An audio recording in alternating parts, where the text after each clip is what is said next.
Oui, vous vous demandez peut-être qui je suis. Je m'appelle Chris Cruz. Chris Cruz, la dernière fois que vous m'avez vu, j'ai parlé un dimanche matin, le jour de la fête des mères. Je pense que c'était il y a 2 ans, un peu plus rond, beaucoup plus de pizza en moi. Je crois que c'était il y a 2 ans, donc il y aurait eu un autre enfant depuis lors aussi. Heureux d'être avec vous pour la fête des pères.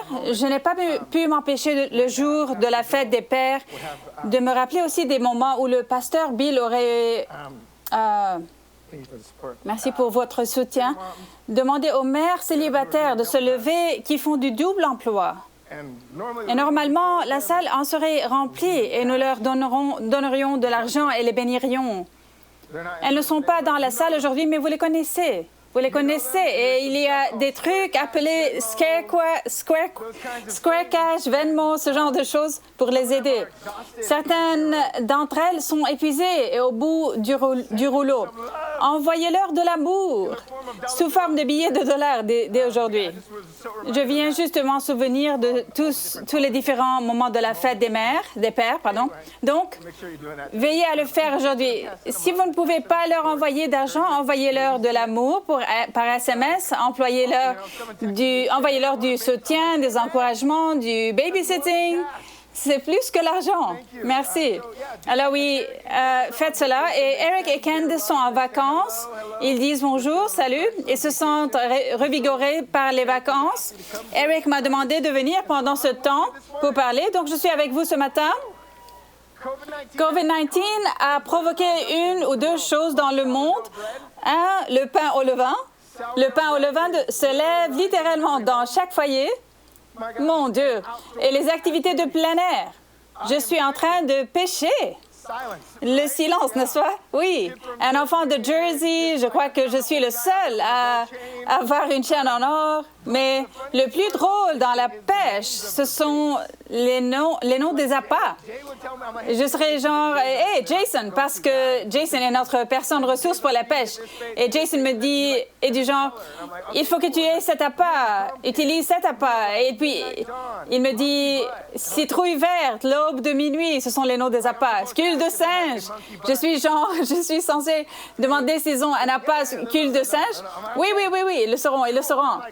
OK, cool. Je me suis dit, je ne fais pas partie de sa culture de pêche. Je ne sais pas si je vais me faire piéger pour un truc hors menu. S'ils n'ont pas cet appât qui s'appelle cul de singe. Quelqu'un m'a aidé avec un petit ponton personnel. Je suis très content parce que j'ai construit une plateforme de laquelle je peux lancer, debout et assis. Mais je l'ai sorti pour la première fois. Je ne sais pas si vous vivez près de Mary Lake et si vous m'avez vu. Vous avez probablement appelé le 911 en vous disant « ce mec a du mal ». Ils sont du genre, il est censé aller dans cette direction, mais il tourne en rond. Qu'est-ce que c'est? J'ai donc été dans l'eau, essayant d'apprendre à pêcher. Apprendre à pêcher, car je n'ai attrapé qu'une seule chose et elle a cassé ma ligne. Et en dehors de cela, je n'ai encore rien. Hier soir, j'étais avec mes amis qui sont pères, parce que nos mères nous ont organisés pour aller pêcher. On est monté dans la voiture, on s'est dit, c'est le moment où nous allons prendre beaucoup de temps de poissons. Et rien pour moi. Hein. Et Andrew, un de mes amis, en a attrapé un. Et puis Pete, il en a attrapé 2, mais il les a attrapés par la nageoire. C'était donc un peu mon entrée dans la fête des pères et la pêche. Je me sens donc de plus en plus comme un vrai père par la partie de pêche. Bref, je veux vous parler d'un sujet qui me passionne profondément et qui est probablement si essentiel qu'il est négligé. Je veux parler de quelque chose de si simple, si élémentaire et si facile à laisser tomber parce que la culture populaire récompense le surmené, récompense le surmenage, l'agitation, la corvée, la productivité. Il est si facile de négliger cette partie parce que la culture populaire récompense ce que vous pouvez leur montrer. Et je veux vous parler d'une chose que personne d'autre ne verra, sauf quand elle porte ses fruits. Je ne sais pas si vous savez cela à propos des bambous, mais ils vont rester sous terre pendant de très longues périodes. Et vous pourriez penser, j'ai planté ce bambou et il ne réussit pas. Mais il est en train de descendre. Et tout d'un coup, en quelques semaines ou des jours, cette chose va tirer à 80 pieds et monter en flèche. Mais si vous mesurez la croissance d'un bambou de la même manière que vous mesuriez la croissance d'un autre arbre, vous considériez ce bambou comme un échec. Et la culture populaire veut parfois voir toutes ces choses que vous pouvez leur montrer pour mesurer votre succès, qui vous êtes dans le monde, mais vous faites grandir quelque chose de si profond que personne ne le sait. Je sais que l'autel de la productivité est plein d'offrandes. Et ce sont les gens qui sont épuisés, fatigués, exténués, distraits électroniquement, qui ressentent le chaos intérieur, qui sont impatients, agités et qui se demandent pourquoi. Mais je veux que vous soyez celui qui est proche de Jésus. Je sais qu'il vous invite à ralentir et qu'un nouveau type de vie vous attend. Une personne qui incarne la paix, le repos, le contentement, la joie, la passion que Jésus a parce que vous êtes proche de Jésus. Parce que tu es proche de Jésus. Voici le verset que je veux que nous lisions ce matin, de Matthieu 11. C'est probablement le verset que j'ai le plus médité ces 2 ou 3 dernières années. Il est généralement impliqué chaque fois que je réserve du temps d'une manière ou d'une autre. Mais Matthieu 11, si vous voulez passer là-bas, ce sera le texte encre ce matin. Je voudrais cependant dire quelque chose. La plupart des gens ne passent pas vraiment de temps intentionnel avec Jésus. Ils savent comment demander des choses. Souvent, le fait de demander des choses est un mécanisme de contrôle de l'anxiété. C'est genre, je suis tellement anxieux. La seule façon que je connaisse pour me débarrasser de mon anxiété est de demander quelque chose à Jésus. La plupart des gens ne passent donc pas intentionnellement du temps avec Jésus, avec Dieu. Ils s'impatientent. Le fait de ne pas être présent coûte à leur santé émotionnelle et spirituelle. Je ne sais rien du tout à ce sujet, la partie sur l'impatience, c'est-à-dire, ils ne sont pas présents aux autres et leur amour pour les Écritures est si faible. Ce n'est probablement pas le livre que vous apportez en vacances. Il y a une pléthore de livres que vous pourriez prendre et qui vous semblent plus accessibles et plus faciles à comprendre. Et la passion de la Bible est tout simplement super basse. Ce sont les enjeux qui sont impliqués lorsque nous ne passons pas de temps intentionnel avec Jésus. Je veux que vous sachiez que vous ne pouvez pas être disciple à distance. On ne peut pas être disciple à distance. Passer du temps intentionnellement avec Dieu est l'une des premières choses que les gens laissent tomber dans leur emploi du temps. Une réunion leur est proposée, ils regardent leur calendrier, genre, j'ai du temps avec Dieu installé ici, mais que devons-nous faire? Tu leur demandes, et nous devons faire cela? OK, d'accord, faisons-le alors. Il est si facile de renoncer à passer du temps avec Jésus parce que la productivité est si attrayante, parce qu'elle nous permet de gagner en notoriété, en célébrité et de nous sentir valorisés. Elle masse parfois notre ego. La productivité n'est pas une mauvaise chose. Je ne dis pas qu'elle est mauvaise, mais elle peut l'être. Elle peut être très tentante de vous éloigner de la profondeur de la relation avec Jésus qui soutiendra votre vie. La productivité n'est pas donc mauvaise. Dieu veut que nous soyons productifs, mais cela ne se fait pas au prix d'être avec lui. Nos rêves sont importants pour lui, mais ils sont soumis à l'intimité avec lui. Donc, c'est reconnaître, d'accord, très bien. Il y a cette lutte interne-externe que je peux avoir ici. Mais le verset d'ancrage que je vais lire maintenant est Matthieu 11, 28. « Venez à moi. » J'allais dans la prière et je lisais ce verset et je m'arrêterai juste là pendant si longtemps. L'idée qu'il m'invite, « Viens chez moi, viens à moi. » Que je puisse penser que c'est mon idée. Il se peut que je me dise, vous savez quoi, je vais passer du temps avec Jésus. Et j'arrive là-bas et je me rends compte qu'il me dit, je t'ai appelé, je t'ai invité, je t'attendais. Parfois, la réprimande de l'Écriture dans le Nouveau Testament n'est pas, tu n'as pas persuadé Dieu, c'est en fait, tu lui as résisté. La réprimande est qu'il était si proche. La lutte pour tant de gens, surtout ceux qui vivent ces moments de dépendance et de péché. Je sais que si vous parlez à quelqu'un qui regarde de la pornographie, la plupart du temps, il sera seul. Le manque de conscience de la présence de Dieu dans notre vie est éprouvé dans nos moments de péché. Parce que si nous étions conscients de la présence de notre parent à côté de nous, notre prise de décision changerait. Je sais que je change beaucoup quand la personne qui est juste à côté de moi est celle qui se soucie le plus de moi.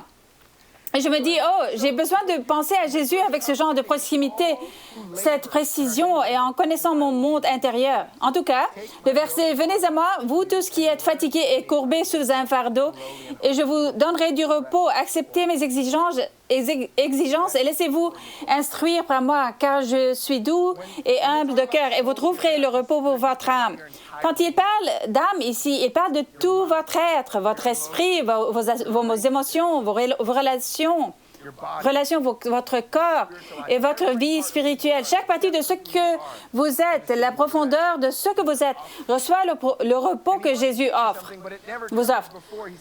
Il veut vous apprendre quelque chose, mais cela ne vient jamais avant qu'il ne vous dise « Venez à moi ». Il finit par dire « Laissez-vous instruire par moi », mais sa première invitation est « Venez à moi ». L'apprentissage qu'il a pour nous, vient du fait d'être avec lui.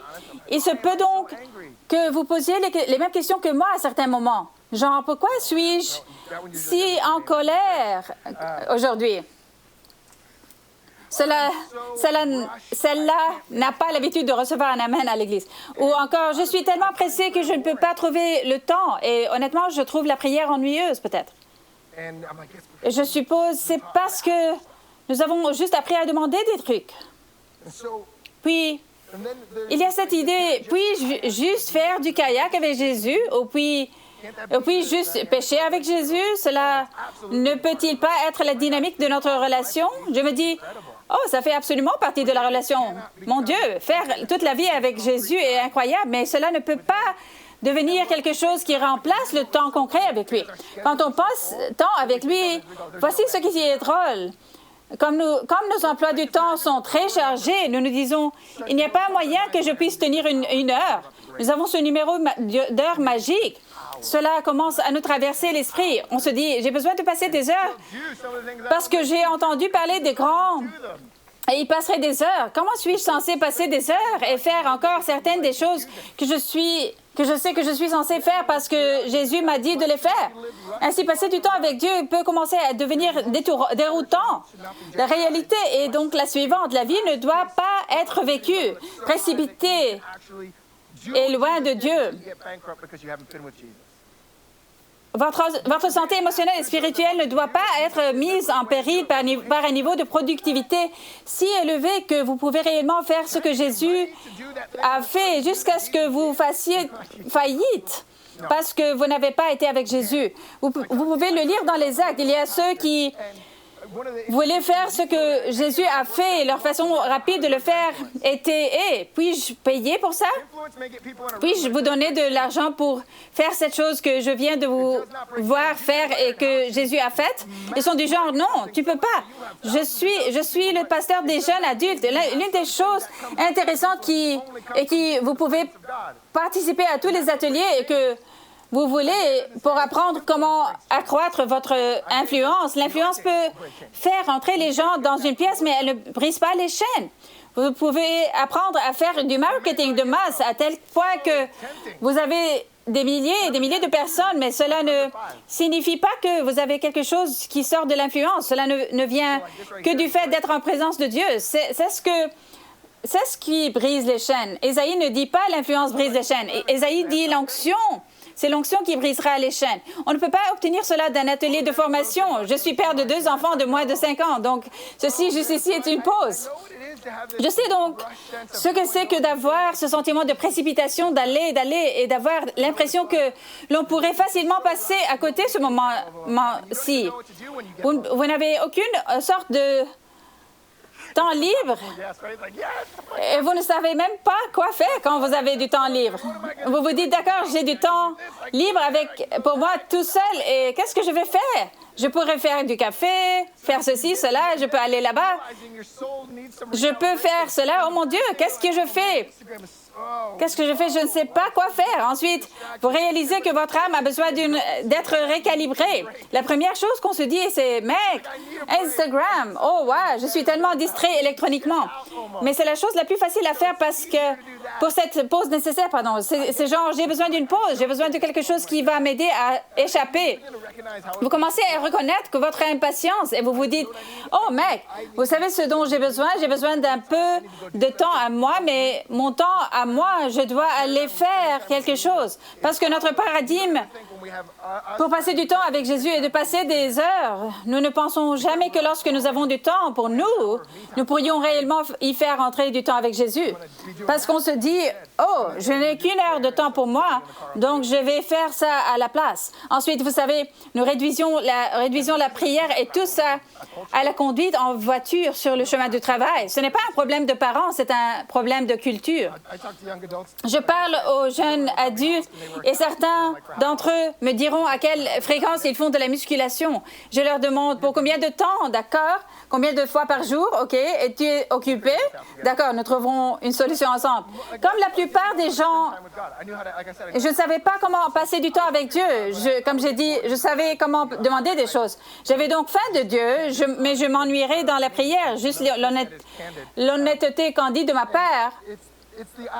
Un autre Christ qui est candide. C'est l'idée que je prierais. Il serait du genre, il est temps de prier. Je suis genre, donc, OK, cool. Et j'aurai de la passion pendant environ 15 minutes. C'est parce que j'ai des choses que je veux. Et je peux le sentir pendant environ 15 minutes jusqu'à ce que je heurte un mur. Puis je me suis dit, vous savez, j'ai en quelque sorte déjà demandé tout ce que je voulais. Oh, il nous reste encore 30 minutes. Recyclons-les alors. Redemandons les mêmes choses que je viens de demander. Et je termine en disant, très bien, je viens de passer 30, 40 minutes à répéter. Et Jésus en parle. Jésus dit, hé, ne priez pas avec cette vaine répétition. Ne le faites pas comme si votre Père ne vous entendait pas. Et il aborde même l'idée de ne pas avoir ces longues prières interminables, comme si cela comptait et obtenait un certain succès extérieur. C'est ce truc d'une heure que nous pensons devoir faire qui nous fait perdre avant même d'entrer dans le jeu. Et donc, nous n'avons pas décidé comment devenons-nous intentionnels avec le temps avec Dieu. Je veux donc vous parler d'un plan pour changer ce genre de choses parce que j'en avais marre, personnellement. J'ai donc commencé à explorer ce que les moines faisaient. Les gens me demandaient depuis longtemps, « Chris, tu vas devenir moine? » Je dis, « Mec, c'est attirant. As-tu vu où ils vivent? » Et ils me montrent et je leur dis, « Oh, je ne peux pas faire cela. » Ensuite, j'étudierai les mystiques. Je suis allée dans différentes écoles de prière. Je regardais les contemplatifs et comment ils parlaient de passer du temps avec Dieu et comment l'intercession était parfois peu mentionnée. Je me suis dit, c'est la seule chose que je sais faire, c'est d'intercéder. J'ai découvert qu'il ne le dirait jamais. C'est comme s'il lui faisait assez confiance pour ne pas demander tout le temps. J'étais genre, oh, j'avais l'impression que si je ne demandais pas, je n'étais pas responsable. Et si je n'ai pas demandé aujourd'hui, c'est que j'abuse de la promesse qui m'a été faite. Je dois demander aujourd'hui, car si je ne demande pas, je ne possède pas. Mais attendez une seconde. Tout ce que je faisais, c'est de demander. J'ai donc commencé à en avoir un peu marre. Je ne sais pas si quelqu'un d'autre l'était, mais j'ai commencé à prendre ces pratiques et je les ai simplifiées. Et j'ai commencé à dire, voici comment je veux passer du temps avec Dieu. Je veux inclure cette chose. C'était comme une recette. Reconnaissant, si j'en mets trop, qui est du sel par exemple, ça va ruiner cette chose. Si j'en mets trop de ceci, ça va tout gâcher. Si vous faites des pizzas, et parfois les gens mettent des choses sur les pizzas qui ne devraient jamais aller sur les pizzas, comme l'ananas. Je suis désolée, j'ai déjà divisé l'Église en un instant ici, sur l'ananas, sur la pizza ici. Mais rendons les choses plus simples, faciles. Biscuits aux pépites de chocolat, par exemple. Vous savez les différentes choses qui devraient être dans ces choses. Les ratios ne sont pas les mêmes. Tous les types de cuisson n'ont pas le même ratio. Donc, quand nous cherchons à passer du temps avec Dieu, j'ai commencé à voir cela plus comme une recette. J'ai commencé à dire, très bien, il doit y avoir quelque chose là-dedans, une façon d'organiser cela avec des ratios appropriés qui mènent à cette chose qui m'apporte le repos de mon âme. Parce que je me sens pressé et impatient. Ensuite, on se dit, mon travail est d'être patient. J'apprends à mon fils comment faire, donc je fais ça plutôt bien. Juste respire. Je ne veux pas prendre un souffle. Je sais, pour moi. Oh mon Dieu, l'éducation des enfants. J'ai besoin de Jésus. L'idée est donc que vous voulez avoir le fruit, n'est-ce pas? J'ai parlé à mon fils des racines. Il me dira, papa, parle-moi encore des racines des arbres. Je dis, genre, alors ces arbres que tu vois et qui sont très hauts ont ces choses sous terre que tu ne peux pas voir et qui boivent l'eau qui leur assure toute la vie dont ils ont besoin. Nous désirons donc avoir ce fruit et donc nous pensons par exemple, l'amour est patient. Je dois être patient. Mais Paul ne dit pas qu'il faut poursuivre la patience. Il dit poursuivez l'amour. Comme l'a dit Dan Farrelly un jour, quand je lui ai demandé hey, « Je vais officier un mariage à de la sagesse », il m'a donné ce genre de scénario et m'a dit « L'amour est une danse qui fait tout ce que l'amour exige. » Donc, c'est juste reconnaître cette chose que l'amour exige quelque chose de moi. Et pour vous, cela signifie que j'ai cette patience pour vous parce que l'amour exige de la patience de ma part. Alors, ça coule de moi. C'est parce que vous êtes un bon arbre qui porte des bons fruits, par opposition à essayer de créer des fruits au lieu de parler à l'arbre.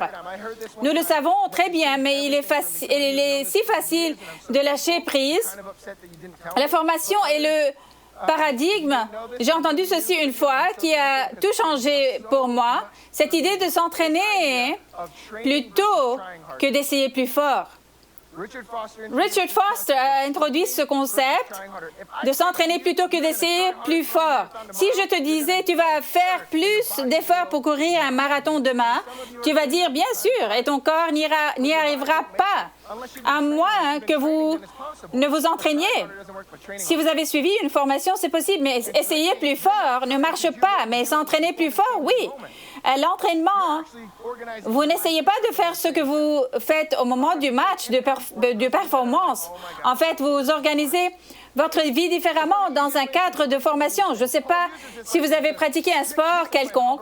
C'est l'une des façons les plus simples d'expliquer certaines de ces choses. Paul utilise ce langage, la discipline stricte d'un coureur. Il a dit à Timothée, « Entraîne-toi à la piété. » J'ai reconnu que j'essayais plus, pas de m'entraîner plus. Et l'entraînement fait du progrès.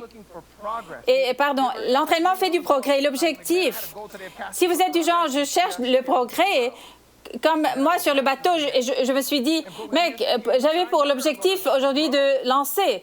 Mais le progrès, c'est juste ramer. Ensuite, je lancerai un autre jour.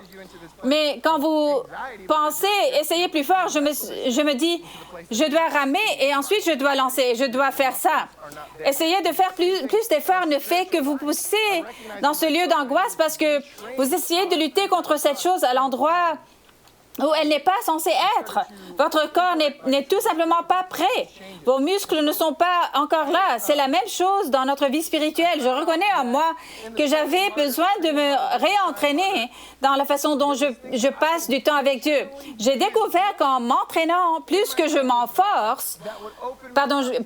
m'efforce, il y avait des choses que je pouvais faire intentionnellement pendant mon temps avec Dieu qui m'ouvriraient à lui d'une manière que l'intercession, cet aspect de la prière, ne ferait jamais. Je ne connaissais pas certaines manières de, cette façon de méditer sur l'Écriture qui va m'éclaircir l'Écriture. Parce que j'aime la théologie, donc ma tentation est parfois d'être si académique et d'étudier les Écritures au lieu de dire, d'accord, j'essaie en fait de méditer sur les Écritures. C'est une pratique différente. Depuis des années, l'Église a créé cette pratique de la méditation. Ce n'est peut-être pas là d'où vous venez, mais cette façon de prier l'Écriture est appelée Lectio Divina. Elle est belle. Il ne s'agit pas de la taper dans le mille. Mais l'idée est la suivante. Je sentais que si je n'avais pas la rencontre avec Dieu la plus changeante de ma vie dans mon temps de prière où je roulais, je sanglotais, où j'en sortais et disais, j'ai rencontré Dieu sur la montagne, je suis descendu avec 2 tables. Ce sentiment écrasant que les rencontres doivent être si radicales pour que je sois réellement proche de Jésus. Mais nous savons tous qu'elles viennent comme ça parfois. Ainsi, Dieu se sent proche, se sent loin, se sent proche, se sent loin. Ainsi, reconnaître que les rencontres peuvent déclencher une passion, mais qu'elles ne l'entretiennent pas. J'ai donc dû les comprendre, prier les Écritures. C'est ce que j'ai fait avec ce verset depuis des années maintenant. Je me suis juste dit, venez à moi. Je commence juste à prier cela, à y penser, à y réfléchir. Je prends le passage de l'amour dans Corinthiens et je m'assois sur une chose, une phrase, l'amour est patient. Et je vais juste y réfléchir et prier à ce sujet. Je vous montre une chose que vous pouvez faire, c'est commencer à inclure la prière et la méditation dans votre temps avec Jésus. Avec Dieu. Quand j'ai dit intentionnel avec Dieu, j'allais dire que vous devriez commencer à le structurer. Nous avons peur de structurer notre temps avec Dieu parce que nous nous disons, oh, c'est une relation, genre, qu'est-ce que tu veux, qu'essaies-tu de faire? Cela semble si religieux. Je suis genre, tu ne choisis pas les chansons de dimanche et tu les chantes quand même. Oh d'accord, désolé. C'est totalement ainsi que nous nous développons. Nous avons besoin de treillage dans la vie. Nous avons besoin de ces choses auxquelles nous pouvons nous accrocher. Si Dieu agit librement dans ton temps avec lui, oh mec, suis le vent de l'Esprit chaque jour de la semaine. Donc, je dis aux gens, parce que nous sommes en train de nous entraîner plutôt que d'essayer plus fort, je leur dis, commence avec 15 minutes. Débarrasse-toi de cette pression d'1 heure que tu as. Est-ce que je vais vraiment obtenir quelque chose? Eh bien, si vous faites 15 minutes de façon régulière, ça va changer votre vie. Je sais beaucoup de choses que vous pouvez faire pendant 15 minutes chaque jour qui changeront radicalement votre bien-être. Si vous mettez juste de côté, d'accord, vous savez quoi? Je vais faire 15 minutes et vous vous demandez comment faire ceci avec des enfants. Ma femme et moi, c'est comme ça que nous le faisons. Nous faisons équipe. Je lui dis, c'est ton tour, tu commences. Elle entre et puis j'y vais moi-même. Mais maintenant, quand vous vous entraînez plutôt que de faire un effort supplémentaire, si vous manquez un jour, vous ne vous battez pas. Vous ne vous dites pas, oh mon Dieu, je me sens tellement coupable de tout cela. Et j'essaie de rendre cela si pratique. Je veux que cela change notre façon de vivre, car le temps avec Dieu nous guérit. Le temps sans lui nous fait du mal. Et c'est aussi simple que ça. J'essaie de dire que votre âme a besoin de repos. Ensuite, j'utiliserai cette chose appelée silence. Je ne savais pas que quelque chose pouvait être si difficile qui exigeait rien faire. C'est fou. Un professeur spirituel dit que quand nous faisons le silence, c'est ce qui se passe pour nous. Nous prenons un bocal, nous le plantons dans une rivière et nous tirons de cette rivière. Et on ne peut pas voir à travers le bocal parce qu'on est si pressé et chaotique. Vous vous dites, l'eau est trouble, mais il suffit de poser le bocal suffisamment longtemps pour que les sédiments tombent au fond et que vous puissiez voir à travers. Donc, en silence, si vous vous posez la question, j'ai écrit un livre pour faire ce genre de choses. C'est super simple. L'idée est que vous y consacriez 2 minutes seulement à être silencieux avec Dieu. Vous êtes genre peut-être, mais j'ai toutes ces pensées qui me viennent. Qu'elles soient comme des nuages dans la journée, reconnaissez-les et laissez-les passer. Et vous vous dites, mais j'ai toutes ces idées qui me viennent. Parfois, vous pouvez les écrire. D'autres fois, vous pouvez simplement faire confiance à lui pour les ramener. Vous vous asseyez à cet endroit. Voici l'une des choses que j'ai découvertes quand j'ai commencé à être silencieux avec Dieu. Je me sens beaucoup plus confiant quand je parle. Je suis genre, wow, je ne savais pas que cela se passait là-dedans. Je ne savais pas que cela se produisait assez longtemps pour s'asseoir avec lui. Juste ces moments où il me dit, genre, regarde comme tu es anxieux, Chris. Je dis, je ne savais pas que j'étais si anxieux jusqu'à ce que je décide de m'asseoir avec toi pendant 2 minutes sans parler. Et je ne savais pas que j'étais si inquiet et j'essayais de dissimuler cette inquiétude avec tout ce travail. C'est la réprimande de Jésus dans la situation de Marie et Marthe. Tu t'inquiètes et tu t'agites pour beaucoup de choses. La façon dont son anxiété a été dissimulée était sur le surménage. Je vais aller faire toutes ces choses pour dissimuler ce qui m'inquiète au lieu de me mettre à tes pieds, Jésus.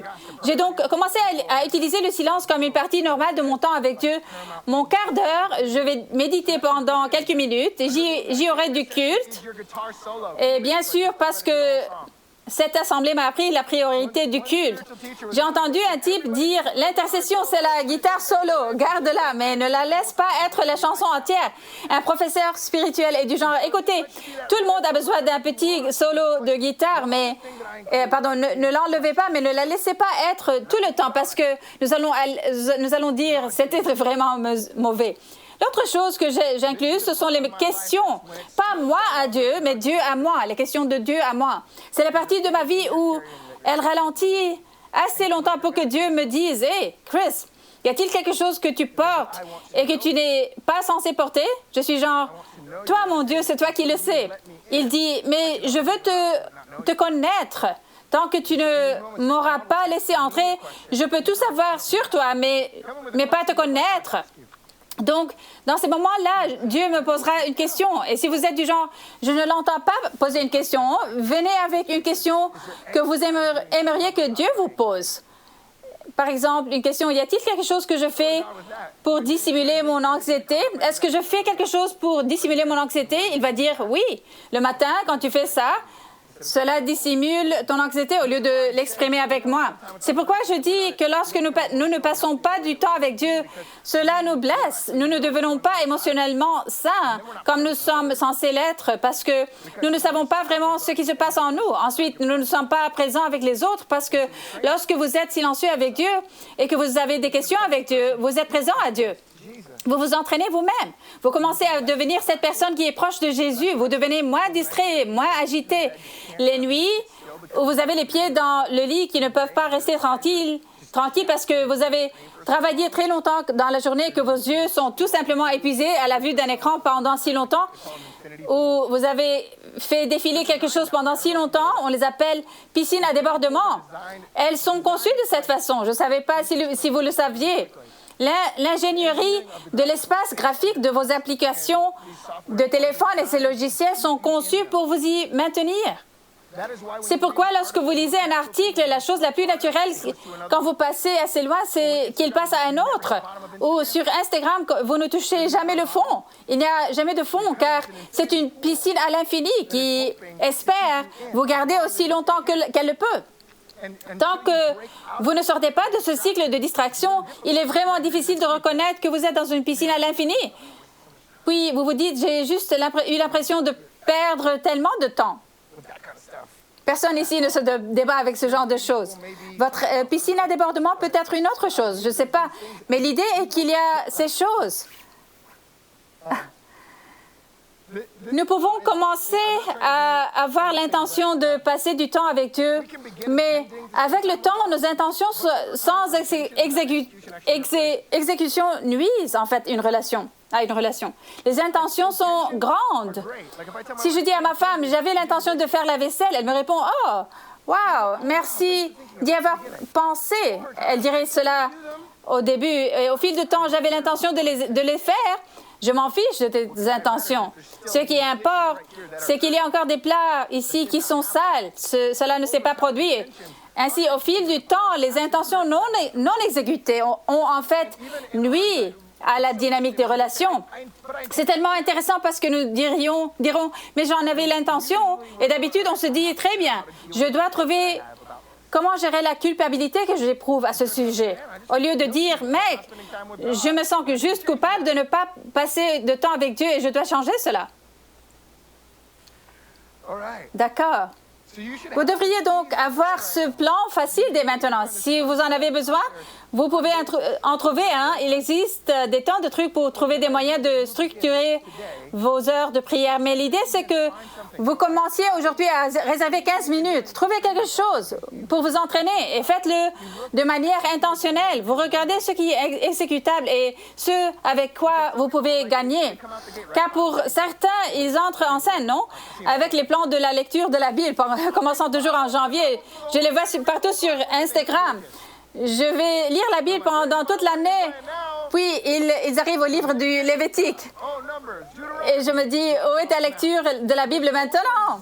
Maintenant, le Lévitique est dur, et puis Nombre et Deutéronome, ils sont introuvables.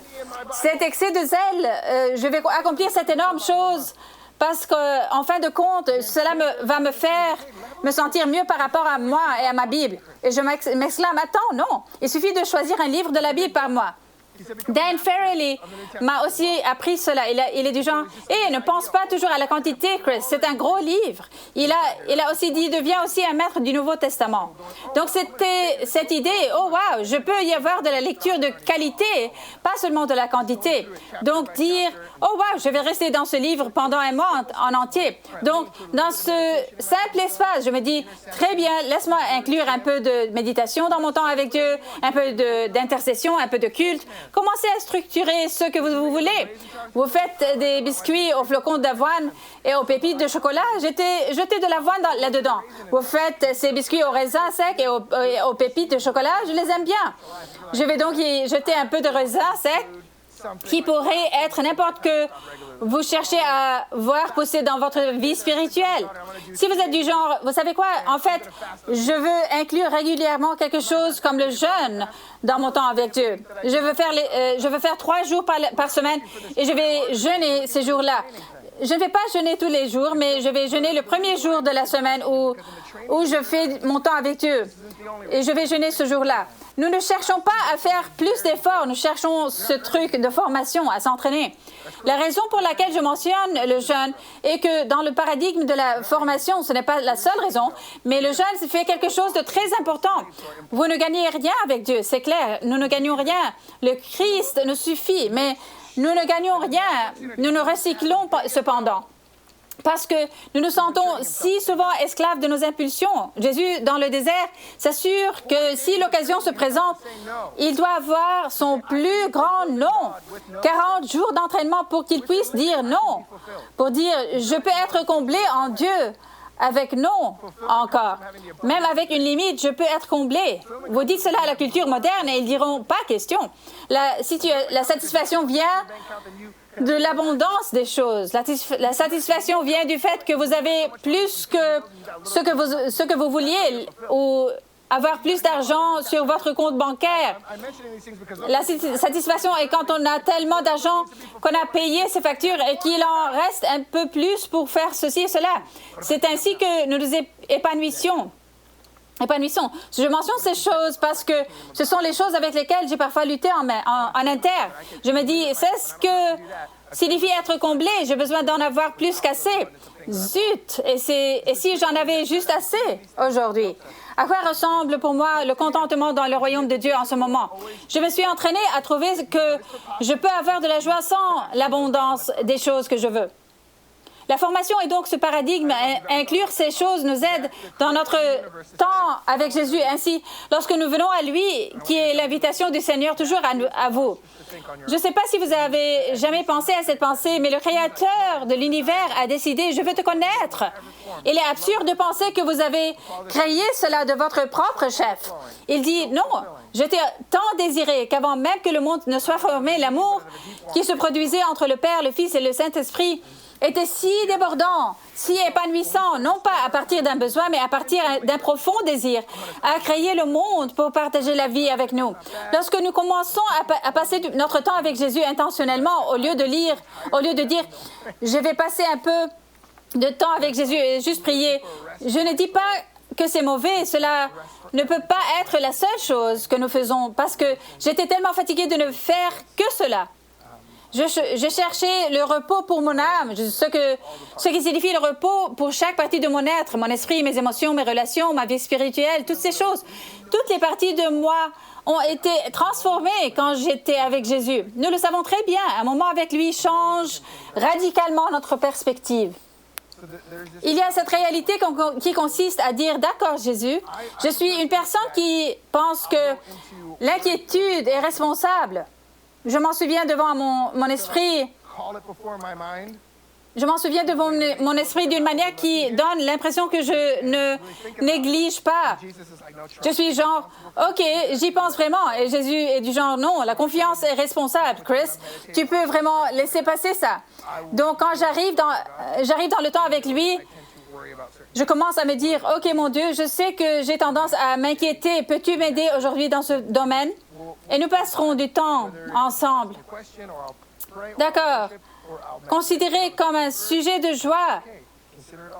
Par exemple, je traverserai ces différentes choses et vivrai un moment profond et significatif avec Dieu. C'est si satisfaisant. Genre, pour moi, c'est genre une joie quand je me dis, oh, j'ai 15 minutes à passer avec Jésus. Je sais ce que je vais faire avec lui. Ensuite, si le détourne et qu'il dit, j'ai des projets, Chris, aujourd'hui, parce que je suis responsable, je dis, oh mon Dieu, oui, nous faisons ce que tu veux. Je te montre juste que je désire vraiment être avec toi. Et je le fais intentionnellement. C'est comme quand ma femme me dit, je voulais juste que tu réfléchisses un peu à notre temps ensemble. Et je dis, mais je pensais que tu voulais juste aller... Non, je veux en fait un peu d'une pensée intentionnelle derrière ce que nous faisons. Et je suis du genre, mais je ne veux pas te contrôler. Non, c'est important pour mon cœur. Je suis genre tellement bon, merci. Allez donc et trouvez ce rythme est pour vous. Demandez aux gens, hey, as-tu fait quelque chose de différent en ton temps avec Dieu qui a vraiment réussi? C'est comme l'argent.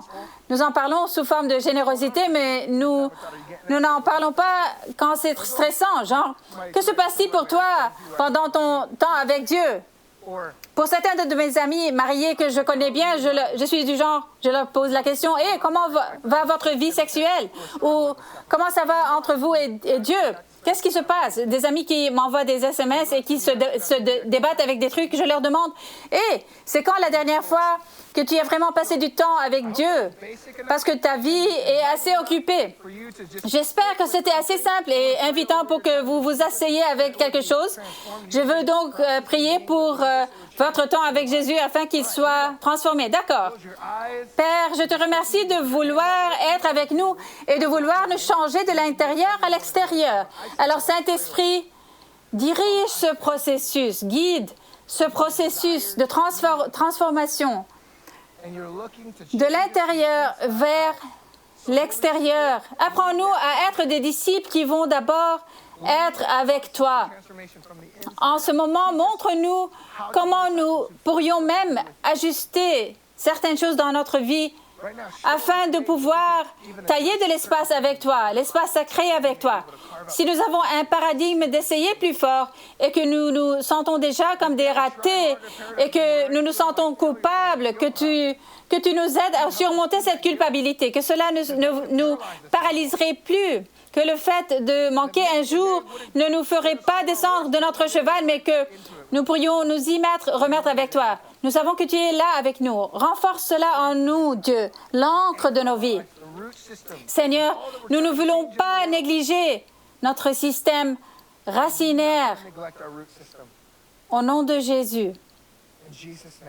Amen. Amen.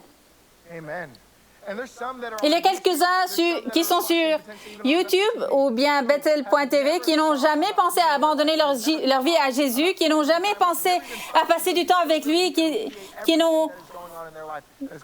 est si réel qu'il pourrait soulager tout ce qui se passe dans leur vie et qui cause de la douleur, des tourments, des maladies. Ils n'ont même pas imaginé que Jésus pouvait être cette solution, qu'il est seulement celui qui a des règles que je transgresse. Je veux vous dire que Jésus est gracieux, il est gentil et il vous invite dans son étreinte. Et aujourd'hui est un jour pour pour vous de savoir qu'il existe une vie sans souffrance, sans douleur, sans tourment. Votre situation ne changera peut-être pas du tout, mais je vous offre un Jésus qui vous fera traverser de tout ce que vous affrontez. Jamais. Donc, si c'est vous, nous avons des bavardoirs dans lesquels les gens mettent des liens pour vous en ce moment même, pour prier pour quelqu'un. Priez avec vous pour vous aider à abandonner votre vie à Jésus afin que vous puissiez avoir une relation intime avec lui. Soyez bénis, bonne fête des pères. N'oubliez pas d'envoyer des SMS aux personnes qui font un double service. Soyez bénis. Wow, tellement reconnaissante pour Chris Cruz pour ce message extraordinaire aujourd'hui. Être la fête des pères me paraissait si opportun.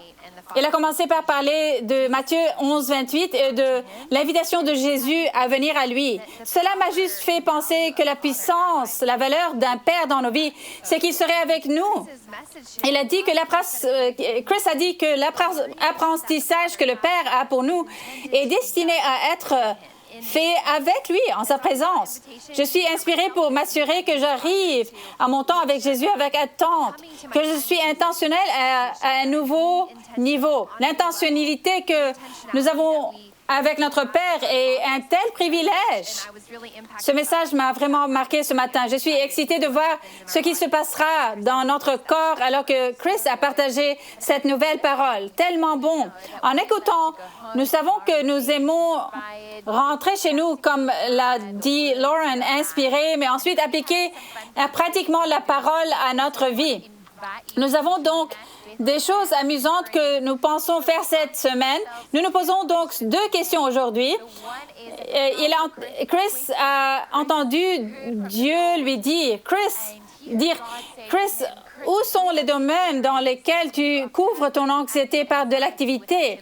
Nous allons vous inviter à nous rejoindre cette semaine pour interroger nos propres cœurs ou simplement pour entendre le Seigneur nous demander, Libby, Matt, Tim, quiconque, où sont les domaines de votre vie où vous cachez de votre anxiété ou la dissimuler par de l'activité? Ensuite, la deuxième question consiste à se rendre à la parole de Dieu et dire, Dieu, où y a-t-il une vérité ou une écriture à laquelle je puisse me raccrocher et qui calme mon cœur et dans laquelle je puisse me reposer? Donc, si vous voulez faire cela avec nous, vous allez demander à Dieu où se trouve une zone d'anxiété que j'ai couverte d'activité et ensuite demander à Dieu une vérité de sa parole et ensuite juste être en silence devant le Seigneur et laisser cette vérité s'enforcer. Nous sommes tellement excités par ce que le Seigneur peut faire avec ces choses. Oui, je pense que c'est un si beau défi pour nous. Une des choses que j'apprécie tant chez Chris et son don dans notre assemblée et sa capacité à décomposer pratiquement des choses qui rassemblent parfois à de très grandes idées, des lointaines. Il a écrit un livre intitulé « La pratique d'être avec Jésus ». Donc, si ce qu'il a partagé avec vous résonnait vraiment, ou si vous voulez des conseils plus pratiques ou de l'aide pour structurer réellement votre temps de prière avec Jésus, je vous recommande honnêtement de consulter son livre. Son livre m'a certainement béni. Incroyable. Nous sommes très heureux de vous voir dans nos salles Zoom en ce moment même. Vous me voyez habituellement là-bas. Je sais que Chris Valentin et certains de nos autres dirigeants visitent ces salles pour servir tête à tête avec nos amis et notre famille de Bethel. Donc, si vous ne l'avez pas déjà fait, allez dans la boîte description et pouvez cliquer sur 2 liens. L'un est notre lien à l'équipe de Liberté pour abandonner votre vie à Jésus. Et ensuite, le second sera pour les salles Zoom avec notre équipe de ministère. Si vous souhaitez une prière ou une parole prophétique, nous avons des équipes qui se sont préparées pour vous, pour prier pour vous. Il y a une place préparée pour vous là-bas. Alors, rejoignez-nous là-bas. Nous vous sommes très reconnaissants de vous être joints à nous ce matin. Nous vous aimons beaucoup.